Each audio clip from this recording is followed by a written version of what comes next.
move and interact with each other under the influence of the force। ये हमें इस बारे में भी बताती है। किसकी बात हो रही है? मैकेनिक्स की बात हो रही है। ये भी मैकेनिक्स की डेफिनेशन में ही आता है कि मैकेनिक्स क्या है।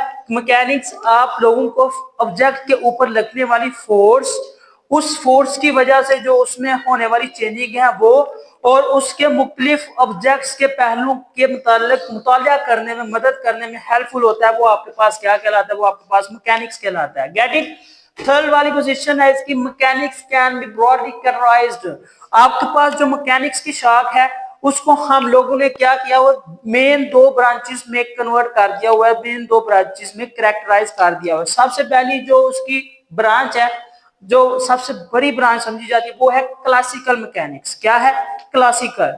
क्लासिकल को आप किस तरह से डिफाइन कर सकते हैं? आप लोग इस तरह से भी क्लासिकल को डिफाइन कर सकते हैं, the knowledge before the 19th century या 20th सेंचुरी, 20वीं सदी से पहले का जो इल्म था, जो नॉलेज था, वो क्लासिकल समझा जाता है। क्या समझा जाता है? इसको नोट कर लें।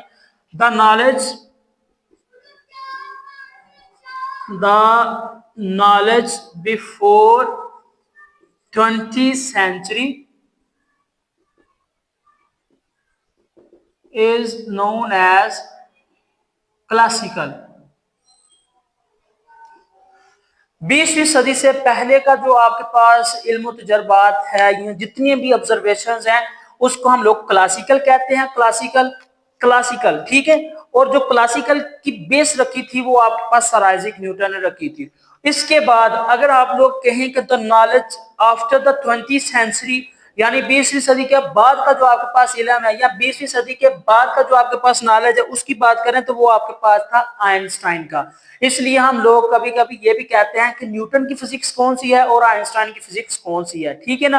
न्यूटन की फिजिक्स वो ली है जो आपके पास 20th सेंचुरी से पहले की है, और जो आपके पास आइंस्टाइन की फिजिक्स है वो है 20th सेंचुरी के बाद वाली, ठीक है। मैकेनिक्स को दो बड़ी शाखों में, दो बड़ी ब्रांचेस में कैरेक्टराइज कर दिया था। एक था आपके पास क्लासिकल मैकेनिक्स और दूसरा था आपके पास क्वांटम मैकेनिक्स। ये थोड़ा सा उनका ड्रॉबैक्स और उनकी हिस्ट्री के बारे में बता रहा हूं, ताकि आप लोगों को थोड़ा सा टच रहे कि कौन सी चीज कहां पर टच कर दी है।